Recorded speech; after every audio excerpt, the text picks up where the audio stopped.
10 octobre 2023, soirée historique. Exceptionnellement, AEW Dynamite diffusait son programme face à NXT. Deux programmes qui se sont mis sur leur 31 pour nous proposer le meilleur et surtout, gagner les audiences. Alors, dispositif exceptionnel sur ces salles cash parce que je vous propose les deux reviews, les deux recaps qui sortent en même temps. Si vous avez cliqué sur cette vidéo, on part pour la review de NXT. Ouais, je me suis amusé à faire la même intro pour les deux vidéos. Bah, excusez-moi, j'essaye d'économiser mon temps. Et que ça soit pour les deux shows, j'aurai des choses positives à dire et également des choses un peu plus négatives. Ceci dit, spoiler alert, on a vécu, de part et d'autre, une belle soirée. Même si au moment où je vous parle, je ne sais absolument pas qui a gagné les ratings.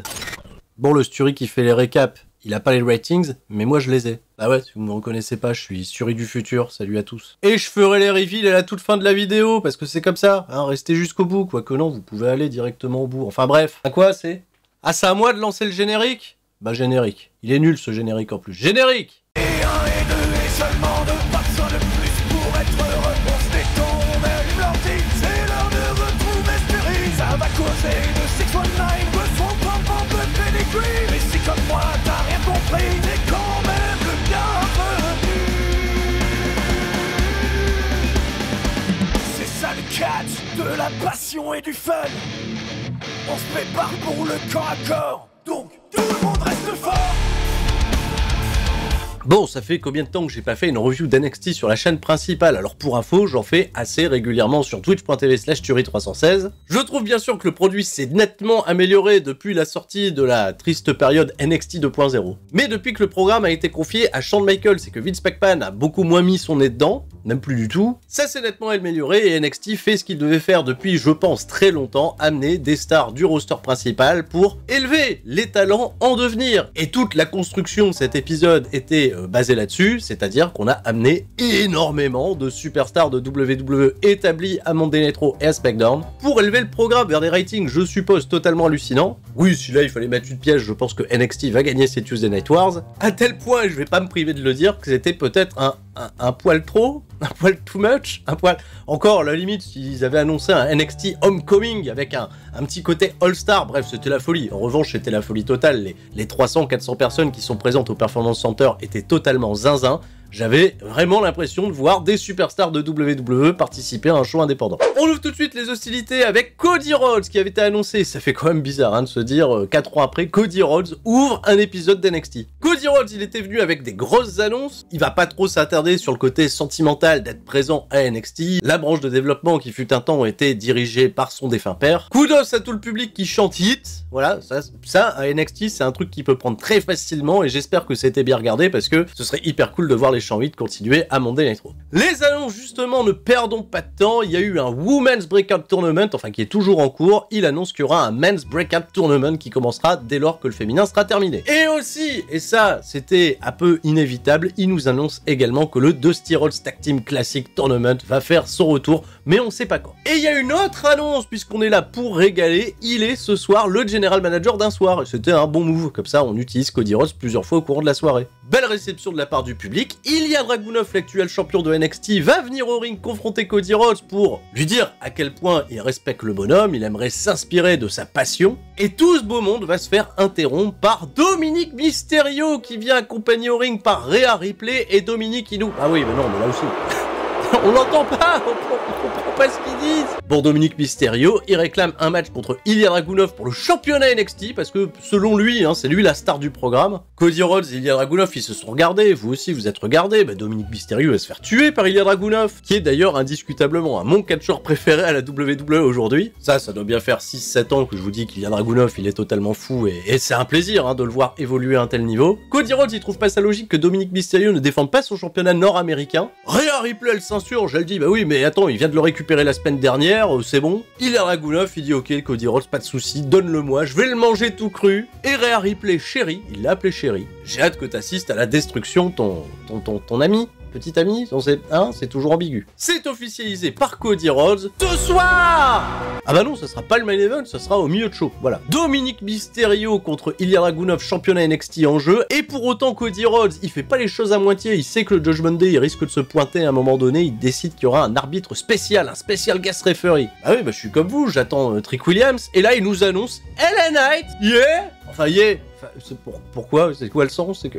Hein? Bah ça sera LA Knight. Yeah. Sans la moindre foutue raison, aucune, mais les gens sont contents. Un petit détour sur le fameux parking de NXT où il se passe beaucoup d'attaques hein, d'habitude, mais là non, c'est des arrivées de bagnoles. On va revoir toute la soirée des arrivées de bagnoles Honda Civic pour John Cena, qu'on retrouvera un petit peu plus tard dans le coin de Carmelo Hayes contre Bron Breakker, qui lui aura Paul Heyman dans son coin. Ça sera le main event. De l'action dans le ring, Roxanne Perez contre Asuka. J'avais très hâte de ce combat, je suis un peu déçu, on leur a donné que 6 minutes 30. Chose étonnante, après leurs 2 entrées, les bons accueils de la part du public, Shotzi Blackheart, Shotzi, elle est de retour à NXT, avec son tank et tout, pourquoi? Sans aucune raison, enfin si elle vient à la table des commentateurs, et elle nous explique qu'elle sera la host des shows spéciaux Halloween Havoc qu'il y aura à la fin du mois. En termes de star power, c'est un peu triste parce que Roxanne Perez, elle va totalement se faire manger par Asuka, elle aura eu quelques comebacks, mais Asuka, elle a déployé un catch totalement imprenable. Je rappelle que Asuka, c'est invaincue à NXT hein, pendant tout son run à l'époque, c'était son petit match de retour, et elle restera invaincue, on n'en parle plus. Après le match, Kiana James, qui a commencé une rivalité avec Roxanne Perez, a tenté de l'attaquer, mais Shotzi l'en a empêché, et c'est à peu près tout ce que j'ai à dire sur ce premier match qui était une bonne mise en bouche. Mais ouais, un petit peu décevant qu'on n'aurait pas laissé plus de temps. Et surtout Roxanne Perez, elle a eu quelques petites huées encore une fois. Cette fois-ci, c'est un Hummer qui débarque sur le parking, c'est celui de Paul Heyman. Paul Heyman, il s'étonne, il n'y a pas de voiturier à NXT, c'est quoi ce bordel? Puis on est parti backstage à la rencontre des 2 équipes qui vont s'affronter dans un pub fight match. Ni plus ni moins qu'une grosse bagarre hardcore dans un pub avec des Britanniques. Le clan Gallus, composé de Joe Coffey, Mark Coffey et Wolfgang, fait face aux Brawling Brutes, Ridge Holland, fils de François, et Butch.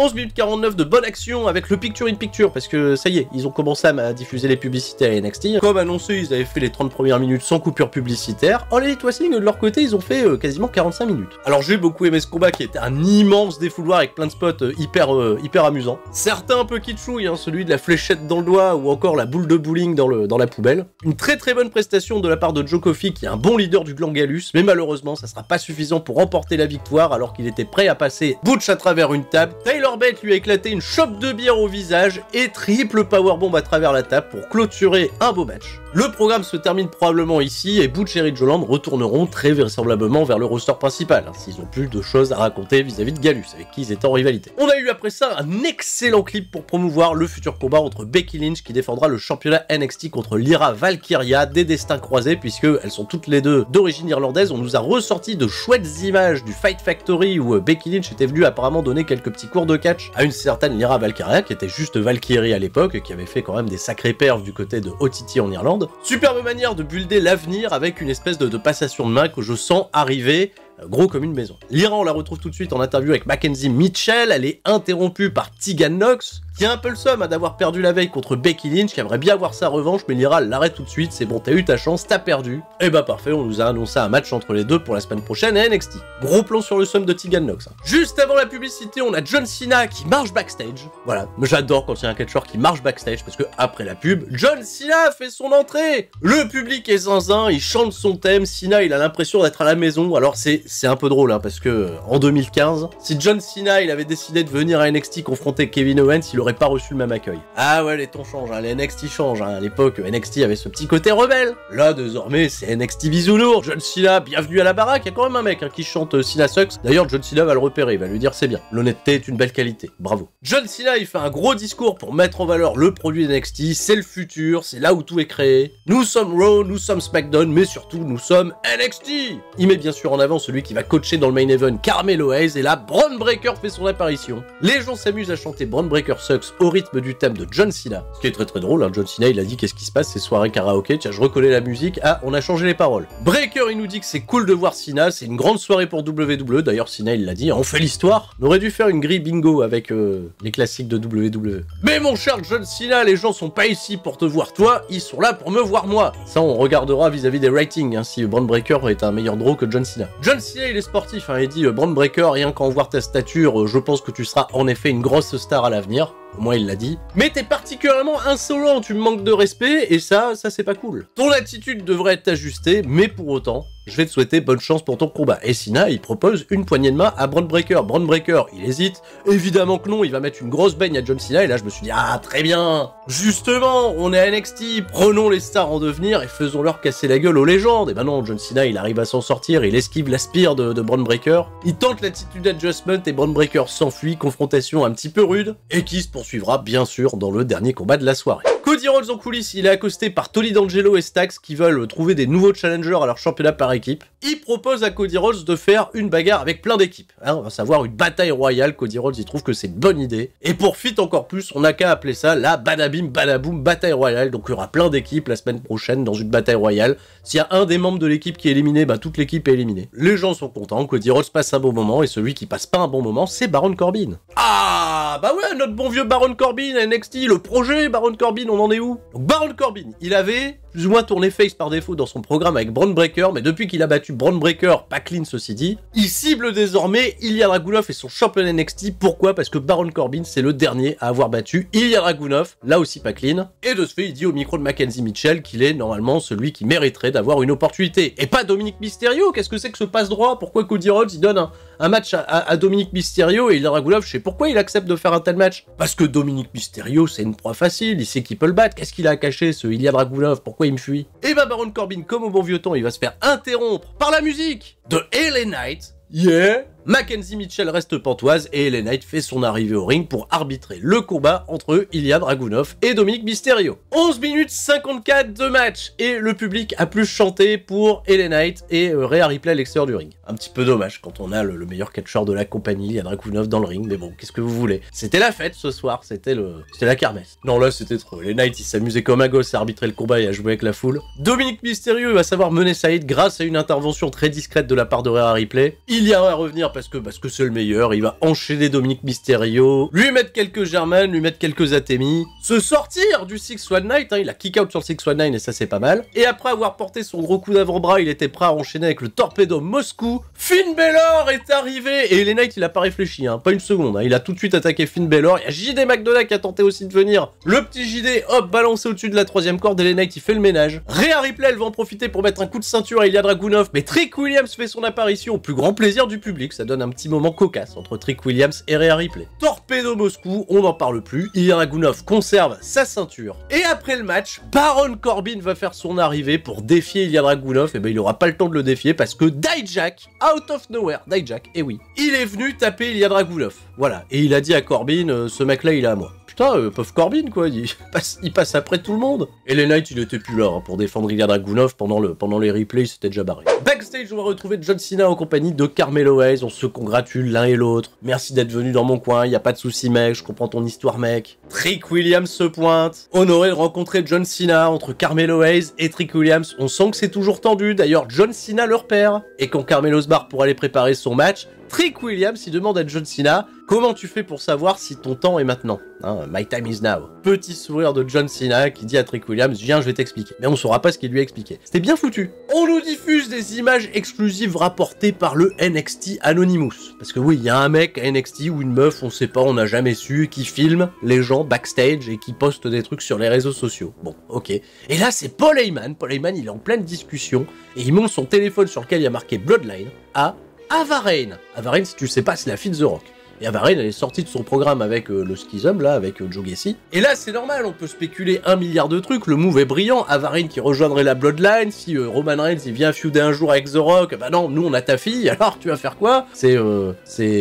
Ah, c'est finement joué, ça donnera du grain à moudre pour les semaines et mois à venir. Encore une bagnole qui arrive sur le parking, cette fois-ci on est en soirée, c'est Jet Cargill qui en sort. Bah ouais, Jet Cargill arrive en bagnole et elle serre juste la main à Shawn Michaels. Et on la reverra plus. Attends, c'est un running gag, Jet Cargill qui vient serrer la main à Triple H, à Shawn Michaels, et après on la voit plus. Et on enchaîne avec un combat que j'ai beaucoup apprécié ce soir, même s'il était très court, 4 minutes seulement, entre Lola Vice et Danny Palmer dans le cadre du Women's Breakout Tournament. Ça combine plutôt bien, il y a une chimie assez intéressante entre les deux filles, j'aurais bien aimé en voir un peu plus parce que tout était assez fluide, assez original, hein, du catch 2.0. Lola Vice, elle utilise énormément son background qui vient des arts martiaux mixtes et elle parvient à remporter la victoire après un coup de pied retourné. Elle avance au prochain tour et j'aimerais bien qu'elle affronte Carmen Petrovic, qui elle aussi a un background dans le karaté, ça pourrait être une confrontation assez intéressante. Backstage, on a à nouveau retrouvé Baron Corbin et Cody Rhodes. Baron Corbin, il exige un match de championnat contre Ilya Dragunov pour le titre à Halloween Havoc, pour la simple et bonne raison qu'il lui en doit une. Il lui en doit. Cody Rhodes, il dit qu'est-ce que je te dois rien. Si, tu m'en dois une parce qu'il y a longtemps, là, à Monday Night Raw, tu m'as attaqué dans le dos. Et c'est vrai, tiens, il y avait eu un match entre Baron Corbin et Cody Rhodes. C'était un petit peu le début de la série de grosses défaites là pour Baron Corbin dans le main roster. Fait, tu m'as attaqué, tu m'en dois une, donne-moi un match contre Ilya Dragunov. Et il lui dit, c'est bon, tu vas l'avoir ton match contre Ilya Dragunov. Mais à condition que la semaine prochaine, tu bats Dijak, qui a aussi des arguments. Et le vainqueur du combat entre Carmelo Hayes et Bron Breakker, c'est donc un triple threat match qui sera organisé, Baron Corbin. Et ouais, sa chance au titre, elle semble encore un peu plus lui échapper. Bah ouais, Bébou Corbin. On a aussi Dominic Mysterio qui repart backstage aux côtés de Mamie. Ils vont croiser Brendan Fraser qui squattait avec des potes, là, je sais pas. Et Brendan Fraser, apparemment, il a des vues sur le championnat nord-américain. Ça sera probablement le futur programme. On a eu également un segment avec la Chase University où André Chase il raccueille dans son cours Thea Hale, mais Thea Hale elle revient à l'école uniquement si sa copine Casey Jane elle vient aussi, parce qu'elles sont en train de devenir un petit peu trop dark. Pendant longtemps Thea Hale c'est la petite protégée d'André Chase. André Chase il sait pas se faire respecter, il donne un cours sur Halloween Havoc, il y a que Duke Hudson qui fait le faillot et qui répond bien, mais tout le monde s'amuse sur son téléphone, c'est le bordel. Mais Casey Jane elle rappelle à André Chase et à Duke Hudson qui seront dans la bataille royale par équipe et on va les encourager, c'est bizarre comme ça. Et enfin ça y est, on arrive juste avant le main event. Paul Heyman il donne ses dernières consignes à Bron Breakker, il voit en lui un futur main eventer. Il se hissera en haut des cartes de WrestleMania, mais avant ça il doit se débarrasser de Carmelo Hayes. Bron Breakker il le rassure, il lui dit s'il y a John Cena, Carmelo Hayes face à moi, j'en ai rien à foutre, on peut me mettre qui on veut. Ça plaît beaucoup à Paul Heyman qui sort son téléphone et qui dit appelle Roman Reigns. Bron Breakker il est samoan, quoi? Encore une vignette, cette fois-ci, elle est pour Brian Pillman Jr. Et ça y est, c'est officiel. Brian Pillman Jr., c'était bien lui qui regardait des vidéos de son père et des fils de légende, etc. Sauf que Brian Pillman Jr., il a un drôle de look.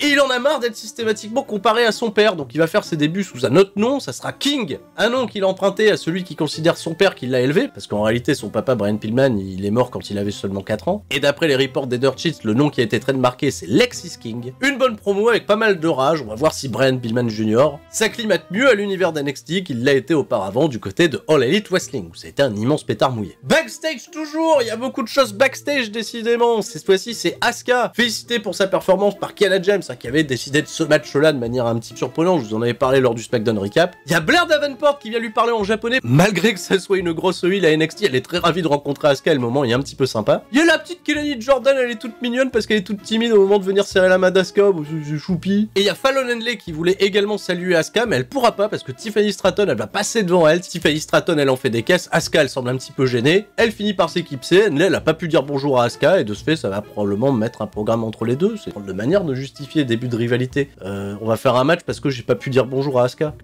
Ouais, c'est souvent ça NXT quand il y a pas les stars au niveau des programmes. Il y a des rivalités, elles peuvent démarrer vraiment pour des choses étranges. Et on est parti. Le main event, Bron Breakker contre Carmelo Hayes, respectivement dans leur coin. Il y a Paul Heyman et il y a John Cena. Bron Breakker, il va recevoir une grosse introduction de la part de Paul Heyman, qui va dire Bron Breakker. Voilà, ça rappelle un certain Brock Lesnar. Et le combat, c'est loin d'être le meilleur entre Carmelo Hayes et Bron Breakker. On a un début de match à l'avantage de Carmelo Hayes. On est parti à la pub, au retour de pub, c'était le début de la hit de Bron Breakker. À chaque fois qu'il y avait un comeback de Carmelo Hayes, il y avait des plans sur Paul Heyman qui se faisaient des cheveux encore plus blancs qu'avant. Le mec, il a pris 10 ans sur le match. À la fin du match, l'action, elle va se délocaliser à l'extérieur du ring et John Cena, il va empêcher Bron Breakker d'attaquer Carmelo Hayes avec un escalier d'acier. Ouais, en même temps, il est con, il se serait fait disqualifier, mais John Cena, lui, il attaque Bron Breakker. Et l'arbitre, il est pas loin, il capte pas. Pas de disqualification arrivée de Solo Sikoa. Oh là, vous avez mis le paquet, NXT, qu'est-ce qui se passe? Solo Sikoa et John Cena, ils se battent jusqu'en coulisses. Apparemment, Paul Heyman, il s'est vaporisé. Codebreaker à l'extérieur du ring de Carmelo Hayes qui enchaîne avec son shoot qui ne rate jamais. Et il remporte la victoire et se qualifie pour le three-way contre Dijak et Baron Corbin la semaine prochaine. Voilà. On aurait pu s'arrêter là. Mais non, Bron Breakker, il coupe en deux Carmelo Hayes avec une spire, il prend le micro, il nous dit qu'il est le plus grand badass de l'histoire de NXT, et là... L'Undertaker fait son arrivée en moto, en basket, tranquille, American Badass, il a pris la moto de Baron Corbin. Putain, Baron Corbin, il se fait tout piquer. Le moment, il est incroyable, t'as tous les gens dans le public, ils ont tous sorti leur téléphone. Voilà, réflexe du monde moderne, tout le monde sort son téléphone, tout le monde immortalise le moment. Undertaker à NXT, sans aucune raison, j'en sais rien, c'est juste parce qu'il a dit, ouais, je suis le plus grand badass, et l'Undertaker, il a dit à Bron Breakker, tu vas être une grande star, gamin, je te regarde depuis longtemps, mais t'es pas le plus grand badass. En tout cas, pas aujourd'hui. Là, il a droppé le micro, l'Undertaker, il y a une une benne qui est partie de la droite, elle est workée à la perfection. Ça, pour ça, l'Undertaker, all-timer, c'est sûr, mais ça sait mettre des bennes. Hein. Et le chokeslam derrière, magnifique. Un Braun Breaker, il prend une amplitude incroyable. Grosse pose de l'Undertaker qui célèbre avec Carmelo Hayes. Ouais, c'est ce que j'ai dit en début de show, parce que ça va se terminer là-dessus. On a fait un petit peu d'overtime, on a rajouté 10 minutes au programme. J'avais vraiment le sentiment de cette petite dinguerie d'un show indépendant qui recevait des stars WWE un peu random, et ça a créé un moment totalement fou. Alors voilà, j'ai passé un très bon moment devant cet épisode d'NXT qui représente pas du tout ce que fait NXT de semaine en semaine. C'était un moment spécial, c'était, ben voilà, vous l'avez compris, hein, c'était une volonté de Triple H et de Shawn Michaels de battre les Elite Wrestling le mardi soir, et ils les battront probablement, hein, vu à quel point le truc a buzzé. Bah ouais, Undertaker, John Cena, qu'est-ce que tu veux, mais en même temps, voilà, WWE, ils peuvent se permettre de faire ce truc-là, et au contraire, moi je les encourage à ramener des stars du main roster pour mettre en valeur les stars de demain, comme ça on les connaît, on sait qui ils sont établis s'ils viennent à venir dans le main roster. Il y avait un côté too much, on en rigolera peut-être dans quelques années, un petit côté Raw Legends, mais peut-être un petit peu mieux foutu, je sais pas, un contexte en tout cas très particulier, mais quoi qu'il en soit, c'était une belle soirée, bravo NXT. Allez hop, ça dégage, les gens ils ont suffisamment attendu, les ratings. Ah, il y a un écart, hein. Il y a un écart quand même. NXT, avec John Cena, Undertaker et toute la famille, ils ont fait 921 000 téléspectateurs, avec dans la démographie des 18-49 un 0.30. C'est l'un de leurs meilleurs scores ever, bravo NXT. AEW, le mardi soir, pas dans leur créneau horaire, ils ont fait 609 000 téléspectateurs, soit plus de 300 000 en moins. Mais ceci dit, limite la casse, ils ont fait un 0.28 dans la démographie. C'est quand même moins qu'NXT, mais le ratio jeunesse, il est quand même pas déconnant. Voilà, j'analyserai pas plus les choses, hein. Battez-vous dans les commentaires, moi il n'y a aucune bienveillance ici. Lots Tuery reviendra demain sur twitch.tv/Tuery316 pour faire les analyses avec vous, quart d'heure par quart d'heure, qu'est-ce qui a mieux marché, qu'est-ce qui a pas mieux marché. Et puis qu'est-ce qu'il dit d'habitude? Ah ouais, restez fort et... Bon non, vous entretuez pas, quoi, ça reste du catch. C'était des belles soirées? C'était bien? Je sais pas, je vais pas regarder. Ah oui, je vais rajouter, tiens, ça faisait un peu penser à Impact contre WWE le 4 janvier 2010. Ce serait bien d'ailleurs qu'il fasse un qu'est-ce qui s'était passé là-dessus, hein, lui qui... Halloween Havoc, on attend toujours là, c'est... Ciao, bye bye.